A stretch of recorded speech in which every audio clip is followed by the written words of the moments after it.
I stood at the edge of the park, the golden light of the setting sun spilling through the trees, painting everything with hues of orange and pink. The familiar scent of damp grass mixed with hints of wildflowers and the sweet tang of eucalyptus wafted through the air, drawing me into the moment. But deep down beneath the surface of this picturesque scene, my heart was pounding with unresolved tension, my mind ablaze with thoughts of what lay ahead. As I wiped away a bead of sweat clinging to my brow, I could not shake the feeling that everything in my life was about to change. "Angela, over here," a voice called out, breaking through the chaos in my mind. I turned to see Lucy Harris, my closest friend since childhood, waving from a picnic table adorned with a colorful checkered cloth. She was bundled in a light cardigan, her curly hair bouncing with each enthusiastic wave. I pushed through the swarm of people, each one absorbed in their own world of laughter and chatter. "Hey, sorry I'm late," I said, forcing a smile as I approached. "Traffic was a nightmare and then I had to find parking, you know how it is." "It's all right," she replied, her hazel eyes sparkling with warmth. "I saved you a slice of the chocolate cake I made, you know, the one with too much frosting. I thought it would brighten your day. Do you ever stop trying to spoil me?" I grinned, feeling the weight of my worries start to lift, if only briefly. Lucy had a natural gift for making anyone feel special, and I had relied on her light to get me through my darkest days. But as I slipped onto the bench opposite her, that light seemed to flicker just a bit. "All right, enough of my baking skills," she said, rolling her eyes playfully. "How are you doing, really? I know things have been tough with Mark." Mark. The name sent a cold shiver down my spine. I sighed, folding my arms on the table and staring down at the vibrant cloth beneath. "I don't even know where to start," I admitted quietly. Everything has just turned upside down, Lucy. I thought we were building a future together, but I feel like I was living in a fairy tale and now I'm stuck in a nightmare." "Do you want to talk about it?" she asked gently, the concern in her voice palpable. I hesitated, the words clawing their way up my throat but getting stuck. "You know, it's just so bizarre. One day we were planning our wedding next year. The next he's obsessed with someone else. I found out it's Grace. Can you believe that?" Lucy's eyebrows shot up. "Grace, your best friend Grace." Yeah, as if stabbing me in the back wasn't enough, she took my dreams and threw them into a blender. When I found out, I felt like everything around me was crumbling. All those years, all those memories, the plans we made, they just vanished in an instant. "Angela, I am so sorry. You deserve so much better than that. You know that, right?" Lucy's expression was a mixture of sympathy and determination, and I felt a wave of gratitude cross over me. I try to remind myself of that, but it is so hard when the people who are supposed to love you turn their backs. I looked out at the park, feeling the warm sunshine spotlighting happy couples and laughing children, a stark contrast to the storm swirling within me. "Are you going to confront them?" she asked, her voice soft and searching. "Confront them? What's the point? They've already made their choices. I need to figure out how to move forward." Part of me wants to scream, to lash out, but I can't. I need to be better than that. Lucy leaned forward, her eyes darkening with thoughtfulness. "I see the hurt in your eyes, Angela, but you can't just let them mistake your silence for weakness. You deserve to fight back." "Fight back? What does that even mean?" "I don't want to stoop to their level," I replied, frustration bubbling to the surface. "Sometimes it is not just about stooping to someone else's level, it's about reclaiming your own power," she said, her voice steady as if she was trying to reach the core of my despair. "It's just so exhausting, Lucy. I want to be strong, but I'm so furious. They were my everything and now they are nothing." My hands trembled as I gripped the edge of the table, the thoughts swirling in my mind like a cruel tempest. "Then you need to channel that fury. Destruction can be a powerful tool for those who know how to wield it." Her words hung in the air between us, heavy with unspoken implications. I watched as the sun dipped lower in the sky, shadows creeping across the soft grass. A long-lost idea began to unfurl inside me, a plan forming amidst the wreckage of my heartbreak. "Maybe you are right, Lucy," I said, finally allowing the flicker of vengeance to ignite. "Maybe I do need to fight back. They need to know the pain they've caused." "Yes," Lucy's expression shifted, a smile blooming on her lips. "Use that fire for something good. Channel your energy into something that makes a statement. You are not weak, Angela. You are a force to be reckoned with." "Yeah, but how do I even begin?" The weight of indecision settled back over me, pressing down harder than before. I felt so utterly lost, as though I was miles away from the person I used to be. "Start with small steps. Every master plan begins with tiny actions. Think about your strengths and let them guide you." I pondered that thought, tempting to grasp the tiny flame of inspiration flickering within. What if Lucy was right? What if I could take control and make them regret their choices? "Maybe I will write them a note," I suggested hesitantly. "No, maybe I could create something that shows them how I feel. I could always send it to a few friends, let the rumor mill work its magic." "That would be a good start," Lucy said, her eyes lighting up with excitement. "A little public spectacle to show them the truth about their betrayal. It's not about revenge, it's about standing up for yourself." "And what if no one believes me? What if they still side with them?" The self-doubt crept back in, dark and persistent. "Then they aren't worth your time. You deserve people who see the real you and not those who follow blind sheep," Lucy replied, her voice unwavering. I sat back, letting her words sink in. A new sense of clarity crept in, like the morning sun spilling over a horizon of possibility. I could do something, I could make an impact. And while the thought of confronting my former friends sent a shiver of fear down my spine, a tiny spark of excitement ignited within me as well. "Okay, I'll do something. Maybe that's all it takes, just a little bit of exposure. I won't let them win." "I refuse to be the victim," I declared, my voice growing more confident. Now you're talking, Lucy cheered, her smile infectious. I believe in you, Angela, just promise me you will be cautious and think it through. Cautious? I shook my head, laughter bubbling up. That's never been my style. True, but think of it this way, you can be smart about it and still be the fierce woman I know you are. Sure, I suppose I'll try to keep that in mind. With Lucy by my side, I felt an ember of determination rise within me. As the sun dipped below the horizon, the park began to darken, mirroring the tumultuous emotions brewing inside me. But for the first time in weeks, I felt a flicker of hope, the potential for a new beginning wrapped in the glimmer of revenge. Okay, let's eat this cake before I change my mind, I decided, reaching for the fork she had set aside. Abandoning the pangs of betrayal, I savored the sweet chocolate melting on my tongue. I needed to nourish myself before I could wreak any sort of havoc. Good call, Lucy chuckled, mirroring my actions as we dug into our shared indulgence. The layers of frosting swirled with rich chocolate made our mouths water and laughter erupt between us, filling the air like a buoyant breeze. But that buoyancy also carried a weight of conviction. I could not be a victim any longer. I would have my day, and it would shine as brightly as those golden rays of sunlight that flickered off the treetops above. I was ready to reclaim my story, one sweet bite at a time. As the last bites of cake disappeared, so too did my old self. What lay ahead would be messy and chaotic, but the melancholy of heartbreak would be transformed, repurposed into the fire I would wield against my betrayers. I was no longer Angela Foster, the scorned fiancée. I would become something different entirely, something more powerful.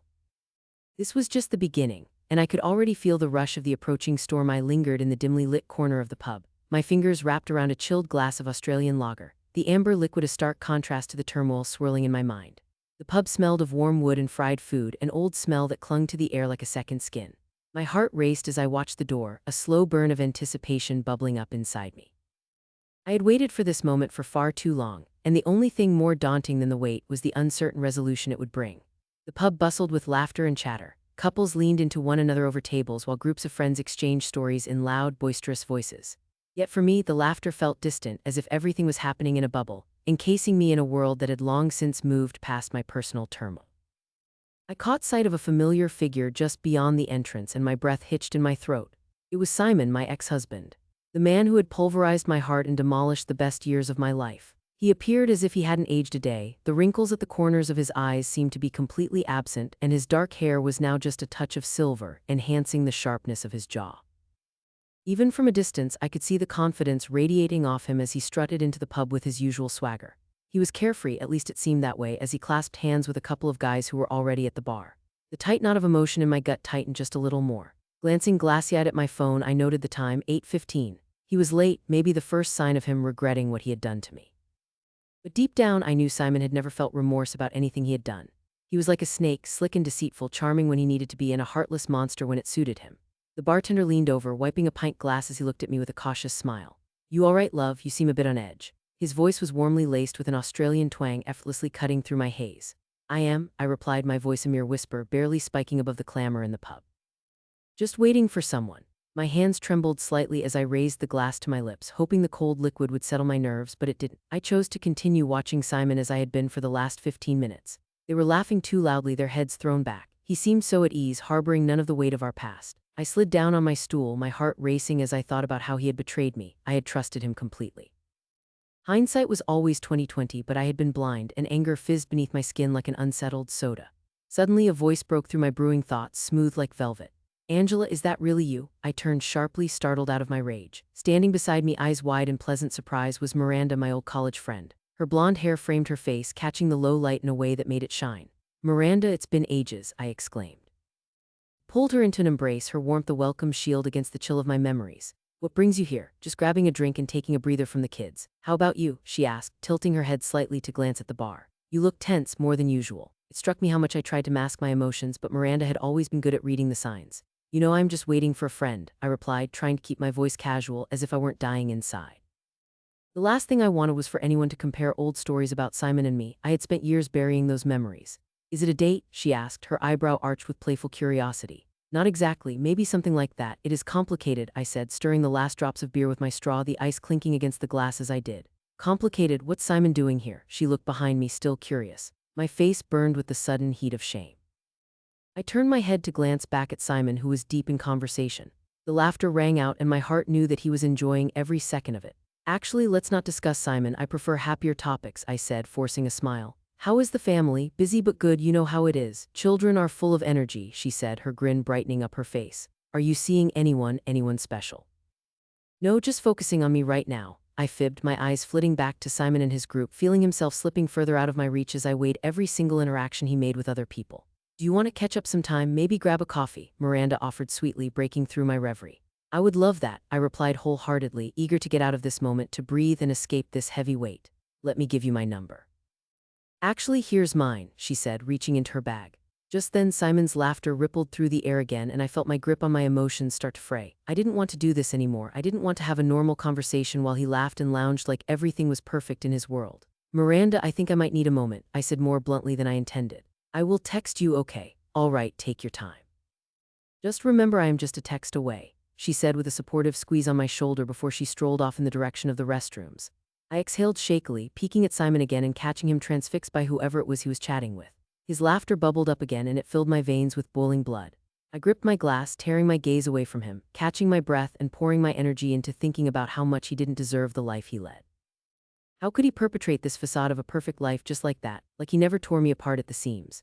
Angela, a voice startled me again, and I turned to see Nicole, the waitress who I had known since my college days. You still come here often? I barely see you, she said, flashing me a bright smile. I mustered a smile back, trying desperately to shake off the looming presence of Simon, now resting heavily on my shoulders. Hey Nicole, I've been swamped with work, you know how it is.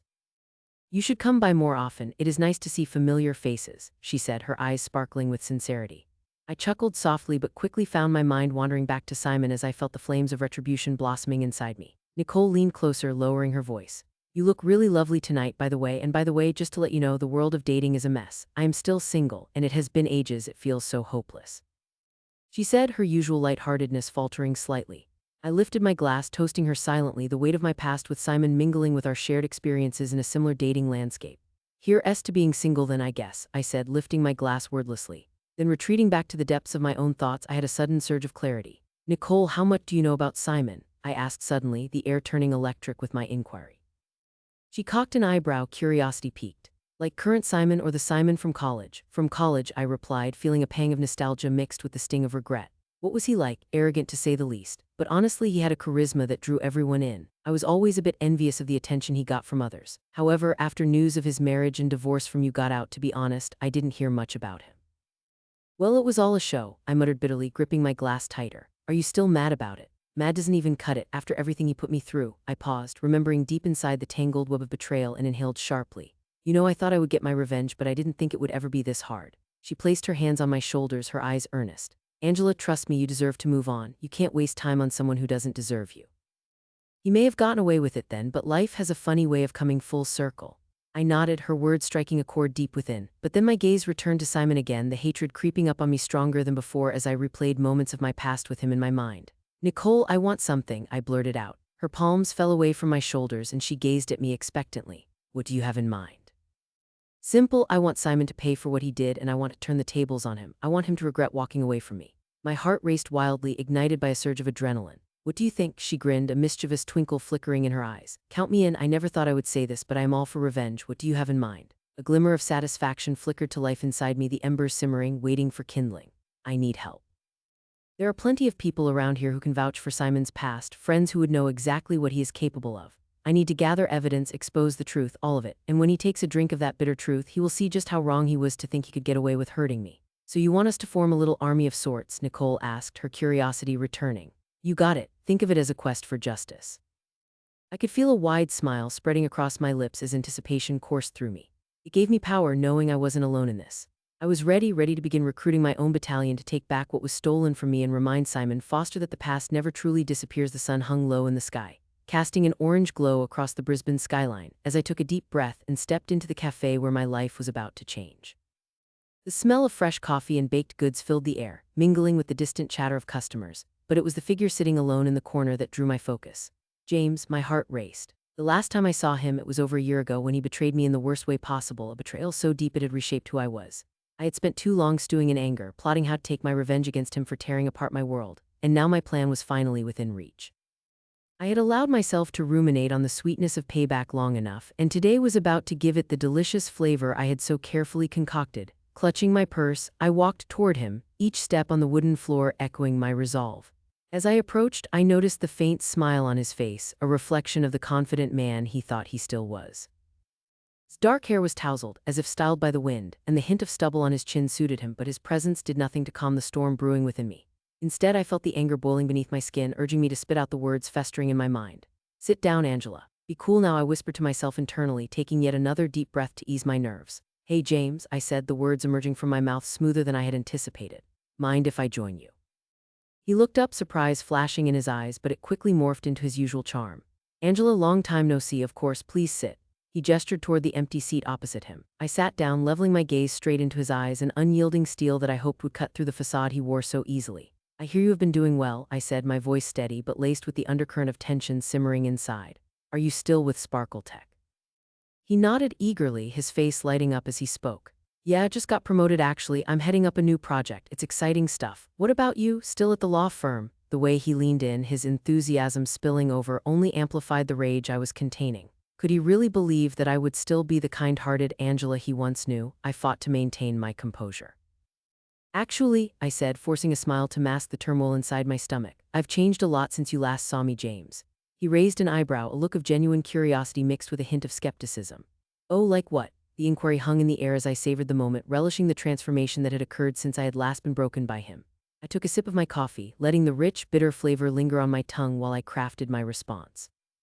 "I've learned how to take control of my life for starters. I've found my strength," I replied, meeting his gaze head-on, the smirk that formed on my lips not entirely accidental. Striking back as passionately as I could wasn't just a hopeful act, it was my new reality. "What do you mean by that?" he asked, leaning back slightly, disappointment creeping into his eyes. "Strength? Come on, Angela, you were always too sensitive." That was it, the very tone he used that had incited my fury in the first place. His smirk encapsulated a lifetime of belittling, and I felt my blood boiling. I had waited too long for this moment, and I would not let him get away with trivializing my journey. I leaned forward, allowing the weight of my words to settle between us like a thick, murky fog. "You have no idea what I've been through. Far worse than the sensitivity you always tried to punch me down for." The air grew heavy, and as I watched the realization dawn in his eyes, I could almost taste the sweet revenge coming my way. "What are you saying?" he asked nervously, his confidence unraveling. Were you talking about what happened?" I could see it in his eyes, the flickering flame of fear starting to kindle. "You mean the abrupt end to our relationship, the way you discarded me almost like I never mattered?" "Yes, James, I'm talking about that." The words dripped from my tongue, sweet and sharp like honey laced with poison. "Angela, that was ages ago. We've moved on, right? I thought this was just a friendly catch-up," he stammered, trying to retain his easygoing demeanor, but I could see the cracks forming. "Oh, but I haven't moved on, not yet anyway," I replied, letting the silence weigh down heavily around us. I scanned his expressions, relishing each one as it shifted from shock to panic.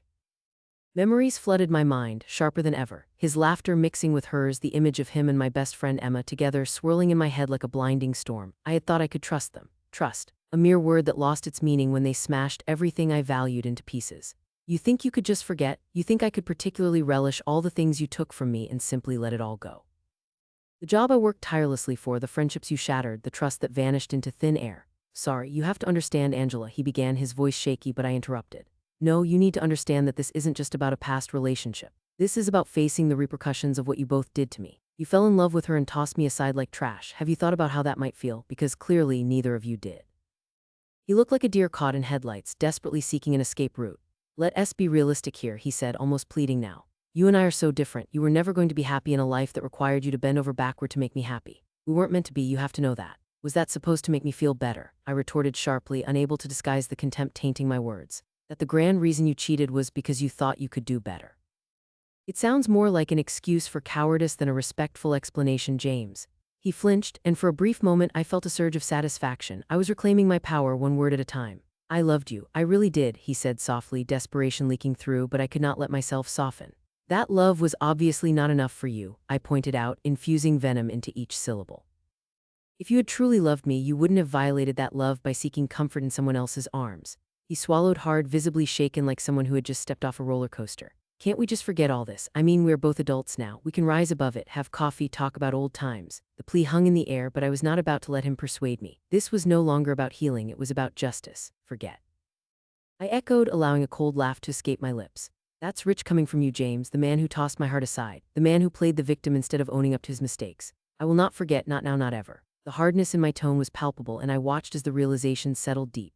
For every shred of happiness he had stolen from me, I was now set on making him feel the weight of my calculation. I shifted my approach slightly, the playful smile returning to my face. "You see, I have plans, James, plans that involve a hefty little surprise for you and Emma." He stared at me, confusion and fear weaving tightly together in his eyes. What are you talking about? Now his composure was slipping, and I relished the sight of it. Oh, just a little nudge to remind you both of your past misdeeds, I explained falsely sweetly, leaning closer so my voice dropped to a conspiratorial whisper. Did you think your betrayal would go unpunished forever? No, my dear James. Those who hurt me will be forced to witness the consequences of their actions. He opened his mouth to respond, but no sound came out as he grew increasingly uneasy. I could nearly see the wheels turning in his mind, and I savored each passing moment. You don't want to do this, you can just walk away, he warned, his voice barely above a murmur, but it sounded more like a plea than a threat. Walk away, I shook my head in mock disbelief. I have waited too long for this, James. The wheels are already in motion, and there is nothing you or anyone can do to stop it. Each word was a thread weaving a tapestry of my vengeance. I felt alive, the adrenaline of my plan thrumming through my veins. I knew I was on the precipice of something powerful. Angela, he said, his voice trembling. You have to believe me, I made a mistake, I was young and foolish. This is not what I want. His desperation only fueled my resolve. No, James. This is exactly what you deserve, I replied, my tone icy. As he stared at me, I could see the panic dancing in his eyes, each beat echoing my heart's pulse.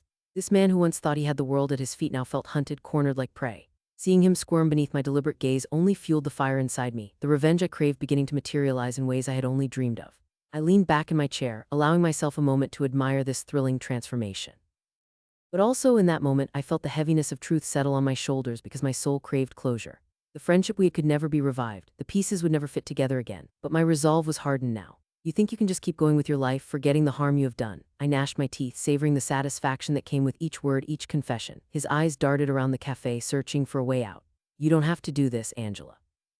You can walk away and forget. Forget, I thought we had passed that part, James, I interrupted, forcing a shake of my head. This was not a mere chat, it was a reckoning, and one I had been waiting for far too long. I will never forget, and neither will you when I am done. I stood up, feeling empowered, untouchable as I finished. You can't escape what you've done. Just remember, I am no longer the same Angela you tossed away. I've become stronger, and I won't let your betrayal slip into oblivion. I turned on my heel and walked away slowly, letting every one of my words sink into his mind. The door swung shut behind me with satisfaction, each clang amplifying the weight of the future plans in motion. Numbering the days until I would get my complete retribution became the other half of my excitement. I had begun to orchestrate everything. That was the last I would see of James for a while, but it would not be the last he'd hear of me. I pulled out my phone and texted Emma, letting her know that our little game was only just beginning. The thrill of anticipation ignited a fire in my belly as I walked away. After all, it was her turn to feel the sting of my desires for revenge, and I was ready to deliver. I stood at the edge of the riverbank, the water rushing below me in a wild, uncaring torrent. Brisbane's sun had dipped low on the horizon, casting a golden hue over the surface, but my heart felt heavy with shadows. My mind was a chaotic swirl of memories and emotions, each tugging at me like a tide, urging me to decide how to face the monster I had been preparing to confront for months. The air was thick with humidity, the scent of damp earth and blooming flowers rising from the soil blending with the distant aroma of someone's barbecue. But the beauty around me felt like a cruel joke, an irony I was too weary to appreciate. I took a deep breath, inhaling the warm air filled with the sound of laughter from families gathered nearby. They had no idea of the storm brewing within me. All I could think about was how Malcolm would describe my resolve as misguided when I first laid out my plans. How he had laughed, patronizing and dismissive, over a cup of coffee at that tiny cafe on the corner of Rue de la Montagne. Angela, you can't fight fire with fire. It will consume you, he had said. Never had he respected the beating heart of my spirit, the relentless pulse that demanded I seek justice. As the last golden rays of sunlight dipped behind the trees, I could feel my determination solidifying. It was now or never. I pulled out my phone and checked the time. 6:30. He would be there soon, still blinded by arrogance, utterly unaware of the reckoning coming his way. My fingers trembled as I typed a quick text to Bate, letting her know I was ready. It was a simple message, yet it held a world of meaning. Let's do this. Moments later, my phone buzzed with her response. I will be there in 10. Stay strong. I let out a shaky breath, rolling my shoulders back as I turned and looked toward the trees ahead. Malcolm had taken so much from me, my dignity, my peace, and the innocence of trusting someone who masked their darkness behind a charming smile. Today, he would learn that I was not a victim anymore. I was a catalyst for my own reckoning. The rustling of the leaves sounded like whispers of encouragement, urging me forward. I stepped away from the riverbank and made my way toward the clearing I had chosen. My heart raced, a drum echoing in my ears as I neared the meeting spot. It was a well-known spot for parties and gatherings, but would soon serve as the backdrop for my revenge. A trepidation bubbled within me. Adrenaline coursed through my veins, making me feel like I was floating just above ground. Finally, I spotted the clearing, a wide circle framed by towering gum trees. The sun had set fully now, and the sky was painted with deep blues and purples. In the center, a well-used picnic table stood, slightly askew on its uneven ground. I could picture the countless times people had gathered here, sharing stories and laughter, oblivious to the shadows some carried. Malcolm's laughter had joined them once, and that made me both sick and furious. As I approached, the first hint of headlights flickered on the road, illuminating the thick underbrush surrounding the clearing. My pulse quickened, and I instinctively tucked a stray strand of hair behind my ear. I had practiced this moment countless times in front of the mirror, perfecting my lines, working to embody both confidence and fury. I had watched countless videos on how to stand firm and assertive. I was going to reclaim my life, my narrative. Angela. Bate called out as she emerged from the thicket with a burst of energy, her face a mask of determination. She looked gorgeous and fierce, her hair pulled back tightly, wearing an outfit that whispered strength. You are absolutely glowing. I smiled weakly, my stomach fluttering despite the compliment. More like I am on the brink of an emotional meltdown, but thank you. Beth grabbed my shoulders, her grip firm. You are going to own this moment. He has no idea what he's in for. Remember that you are not alone. Her support seeped into me like warm light through a window, and I felt my courage fortify. Right, I agreed, squaring my shoulders. I have got this. When I see him, I am going to make him understand what he has done. The crunch of gravel echoed behind us, and my heart dropped as I turned. There he was, Malcolm. He stepped from his car, dressed in his usual casual chic, a perfectly fitted shirt, dark jeans, and that self-assured smirk that infuriated me. A sensation of sickness and rage swirled in my stomach, but I swallowed it down. I had to stay focused. Angela, there you are, he called out, feigning surprise. I didn't think you would show. I didn't expect you to grow a backbone. Very funny, Malcolm, I shot back, forcing my voice to remain steady despite the onslaught of bitterness and old wounds threatening to surface. You remember your old friend, Bate, right? His expression darkened for a fraction of a second, but quickly returned to his trademark charm. Of course, just the charming sidekick that hung around while I did all the heavy lifting. Bate's eyes narrowed, and I felt her tension beside me. You have a lot of nerve, still acting like you're a hero in this story. Oh, come on, he scoffed, leaning forward slightly. You think you can come here and throw around words like hero and villain? Life is not a fairy tale, girls. No, it is not, I replied, drawing in a deep breath. But there are consequences for actions, and I am here because you need to understand that. Malcolm stepped closer, and my heart raced as a familiar intimidation washed over me. What are you going to do, Angela? Write me a letter, give me a stern talking to. I exchanged a glance with Bate, and suddenly the anger surged within me like a rush of hot lava. No, Malcolm, I am going to show you what regret really feels like. He blinked, momentarily taken aback, and I could see the threads of surprise unraveling his facade. Angela, are you really trying to intimidate me? It's adorable, really. No, you do not get to play that game with me anymore, I spat, stepping forward, the energy of my frustration bubbling over. You destroyed my trust, you abused my loyalty, and now more than ever I am reclaiming my power. His expression shifted, uncertainty flaring across his features. You think you're some kind of victim? You've had plenty of breaks, Angela. Victim? You think I want that title? What you did hurt me so deeply, but this is about more than just me. This is about taking back my story. I glanced at Bate. She nodded, hard and affirming, her eyes fierce like daggers. What is this really about? He asked, feigning innocence but unable to mask the contempt lacing his words. It's about you and the trail of destruction you've left behind, I explained as I took a deep breath to ground myself. Those friends you pulled into your lives, the people who trusted you with their vulnerabilities, do you think they forgot? I haven't forgotten, and soon they won't either. His confidence wavered, and for the first time I allowed myself to feel a sense of victory brewing within me. They are all ahead of me now, Angela. I have moved on, hard lesson right. What goes around comes around, Malcolm.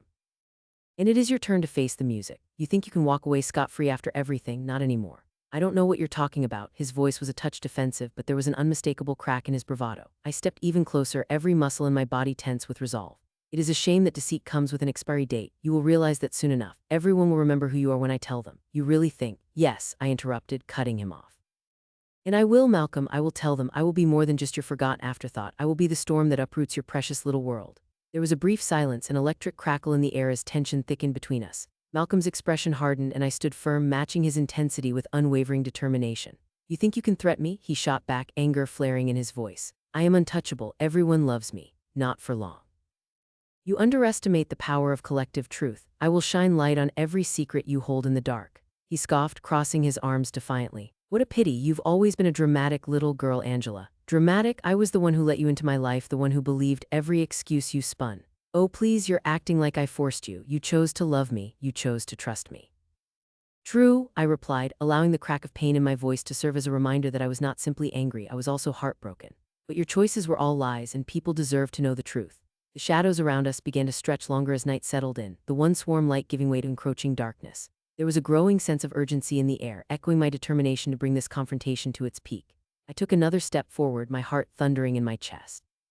You may be untouchable for now, Malcolm, but I assure you the weight of truth has a way of righting errors. He unleashed a derisive laugh, but it lacked the bite it had moments before. You continue to underestimate me. Actually, I am no longer underestimating you. I see exactly who you are, and I am not afraid anymore. At that moment, Malcolm's expression shifted. Uncertainty flickered across his face before it masked itself behind a picture-perfect smile. I appreciate the show, Angela. But I have bigger fish to fry than whatever you're conjuring up.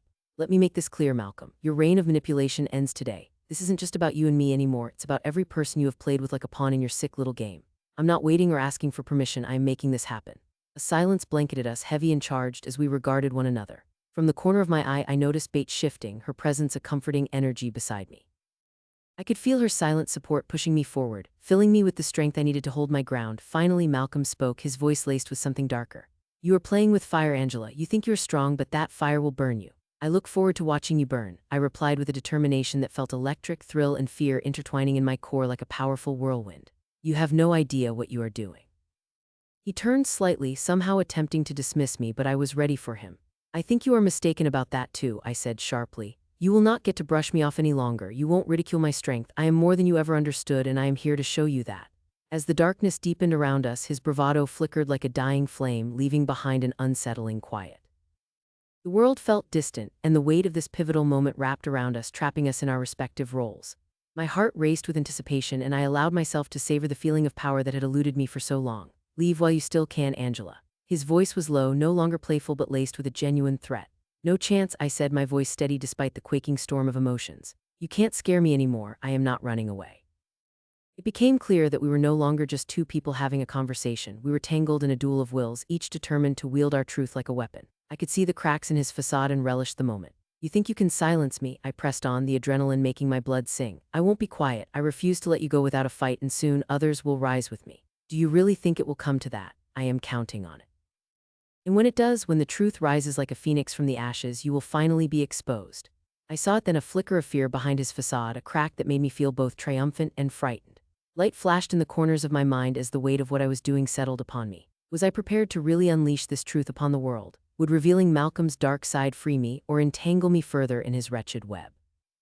But as I stood there unyielding, I knew the answer lay in my hands. I would unleash this storm. I would pull every thread of deceit until nothing remained but a bare and raw truth. In the face of darkness, I had become the light. Tell me who you want to be, Malcolm, I said finally, my voice low and almost melodic as I relished my power. The man you pretended to be, or the villain everyone already knows you are?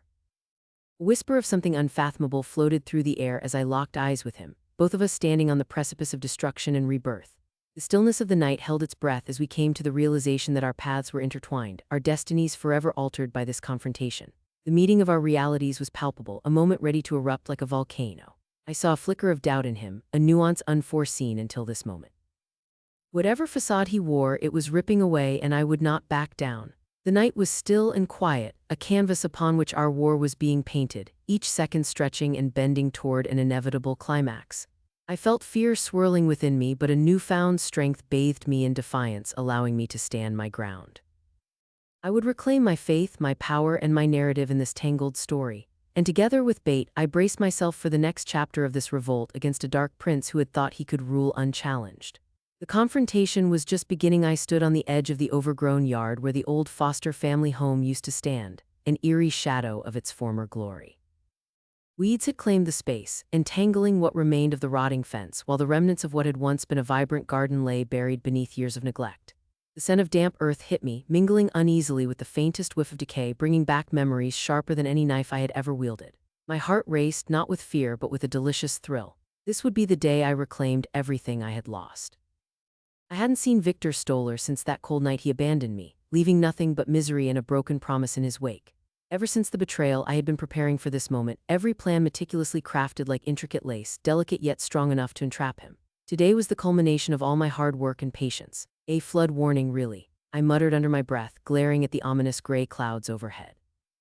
It felt as if the sky itself was casting shadows over my moment of triumph, threatening to spill forth torrential rain at any second. But I refused to let anything distract me now. The last remnants of fear slithered away from my mind as adrenaline surged through me. All I needed was a little more time. As I paced, I could almost feel the weight of Victor's arrogance clinging to the trees that surrounded the property. He thought he could bury the past and build a life free of consequences, but there was a reckoning awaiting him, and it started with me. I glanced at my watch. With deep breaths, I steadied myself, counting down the minutes until he arrived. My plan revolved around his predictable nature, and I took solace in the fact that I had spent enough time analyzing his routine to predict this moment perfectly. Then, just like clockwork, the sounds of tires crunching over gravel snapped me from my reverie. My heart fluttered as I peered around the corner of the dilapidated house. On the gravel driveway, Victor's sleek black car pulled up with an air of confidence. He exited the vehicle, his silhouette stark against the dreary backdrop. He looked exactly the same: sturdy jaw, slicked back hair, and an insufferable smirk dancing on his lips. The man who betrayed me still walked the earth, leaving a trail of destruction in his wake. Victor clapped his hands together as he approached the porch, a mocking tone slipping into his voice as he called out, "Angela, sweetheart, are you in here? I have something very important to discuss." That was it. The term sweetheart ignited a fire within me, pushing me forward. Sweetheart implied affection, familiarity, but it was a facade, one I would shatter today. I stepped into the doorway, the fading light casting an ethereal glow across my face. "Well, well, well, if it is the prodigal son returned," I replied, letting a smile crawl across my lips, one that didn't quite reach my eyes. He froze, his perpetual smirk faltering as shock flickered across his features. "Angela, this is unexpected. I thought you were out of the picture." The arrogance mingled with disbelief. "Out of the picture? Don't be ridiculous, Victor. I've been working on my comeback in the shadows." My voice dripped with the syrupy sweetness of revenge, and my heart sang at the sight of uncertainty darkening his eyes. "What do you want?" he asked, his bravado beginning to unravel, threads of panic threading through his voice. I stepped forward, the floorboards creaking under my weight, adding a dramatic undertone to our reunion. "Really? After everything you've done, you do know? How sweet," I teased, waving a hand dismissively. "You stole my life, my family's legacy. You left me with shattered dreams and a heart full of rage. Do you think I would leave that unaddressed?" Victor frowned, and I could see the wheels turning in his mind. "Angela, I didn't mean for things to go the way they did. It was bad timing. You know how these things go." His excuse dripped like venom, a mixture of arrogance and sly manipulation. "No, you mean you thought you could walk away without repercussions. You thought you could play me like a fool. You're wrong." My voice rose, my anger bubbling beneath the surface as I dug my nails into the palm of my hand to contain it. He took a step back, a calculated maneuver to regain his composure. "Let's just talk this through," he said, raising his hands as if he were trying to calm a wild animal. "There's no need for this animosity." I snorted. "Oh, but there is. You see, this is where it gets interesting." I stepped back into the shadows of the house, where old memories mingled with new purpose. "I've learned a lot since you decided to ghost me, Victor. I've learned about leverage, about the kind of power you can wield when you hold the right cards." In the dim light, I pulled out a well-worn envelope from my jacket pocket. The smooth, crisp edges teased like silk as I waved it in front of him. "You're familiar with this, I presume," I said, my tone playful yet menacing. He squinted, the shadows contorting his expression. "What is that? Why don't you ask the people in charge of keeping their mouths shut?" I stepped forward again, locking my gaze on him. "You thought you could eliminate all the loose ends, but you missed the biggest one." "Angela, whatever that is, it's not." He retreated further, his confidence evaporating like mist in the sun. "It's proof, Victor." My heart raced at the realization that this time I held the upper hand. "Proof of your misdeeds, proof of your betrayals. Enough to send you spiraling into a world of legal consequences if I choose to send it." The envelope felt like a loaded gun in my hand, gleaming with potential havoc. "Angela, please," he pleaded, voice trembling. "You don't want to do this. Think about the fallout. Your life will be ruined too." I laughed, a cruel sound that echoed into the empty house. "You think I'm worried about ruining my life? You ruined it the second you turned your back on me. The difference is now, your downfall is entirely my doing." There was something intoxicating about seeing him squirm, feeling the power shift into my hands. He advanced toward me, desperation threading into his tone. "You do not understand what you're risking. Let's put this behind us. Just let it go." I frowned, feigning consideration as I tapped my chin. "Let it go," I mused. "Oh, Victor, if only you had been worth the trouble, but the truth is, it's too late for that." A sudden rustle interrupted our standoff, a heavy gust of wind throwing debris across the yard. For a moment, Victor's confidence wavered further, and I seized the opportunity. I stepped closer, my heart pounding provocatively in my chest as the winds howled around us. "You've been a coward for far too long, throwing others under the bus without a second thought. It's time someone held you accountable for your actions." I could see that my words were finally sinking in. Victor was cornered and vulnerable. The man who had built himself an empire upon deceit, now standing in the wreckage of his own design. I could hear his breath quickening as he tried to find the right words. "Angela, I didn't want to hurt you. It was business. Your business destroyed lives while you laughed all the way to the bank. I hope you enjoy your wealth." I spat. "You know what I find most ironic? You'll never have peace because you always fear someone will find out the truth." He looked at me, desperation painted across his features. The facade of his charm had cracked, revealing the pitiful man beneath, lost without the lies he relied on. "You're making a mistake. You will regret this." "No, Victor, I won't regret anything, but you, on the other hand, you will regret ever crossing me." I stepped back, the envelope still firmly clutched in my fist. "The question is, how will we do this?" He stared, trying to gauge whether I might still entertain his pitiful offers of reconciliation. "Angela, I can make it worth your while. Please, there must be a way to turn this situation around." I laughed again, the sound sharp and exhilarating. "You don't seem to understand, do you? This isn't about money or power, it's about retribution." I paused, letting the weight of my words hang in the air like a heavy mist. "I will drag you through the mud until every last secret is exposed. Watch as your world collapses while you remain powerless." His shoulders sagged, the fight driven from him. You would, he trailed off, searching for some shred of hope, but I shook my head. You misunderstood me. I will enjoy every moment of your downfall, Victor. I reveled in his panic. The opportunity for my revenge had finally arrived, and I was going to savor every second. Angela, consider your family, your future. He floundered, attempting to buy some time, making appeals to emotions that had long since withered. But I was done listening to hollow words. Family, the only family I have left is the betrayal you orchestrated. You are nothing but a traitor, and I won't let you go until I see it all burn to the ground. Seeing the anguished look in his eyes was like a sweet nectar, intoxicating and satisfying. With one final smirk, I pointed to the envelope. Get ready to say goodbye to your little empire, Victor. The truth is a powerful weapon, and I'm well armed. I turned, walking away from him, my heart dancing triumphantly as I receded into the depths of my past, leaving the lighter sounds of his pleading echoing behind me. Today I would leave this old house a little lighter with victory in hand. As I stepped out into the crisp air, the weight of the moment felt liberating, like the last pieces of a meticulous puzzle finally falling into place. I was Angela Foster, and now I was untouchable.